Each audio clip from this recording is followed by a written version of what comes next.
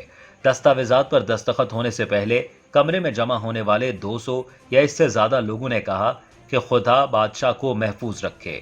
Prince William, وزیر اعظم lease ٹرس اور arch bishop justice ویلبی یہ سب دیکھ رہے تھے۔ This public service message is brought to you by پاک وطن۔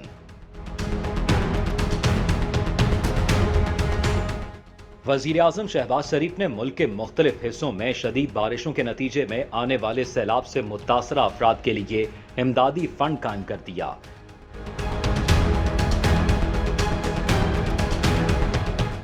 سیلاب زدگان کے لیے رقوم پرائم منسٹر ریلیف فنڈ 2022 کے اکاؤنٹ نمبر G12164 میں جمع کرائی جا سکتی ہیں۔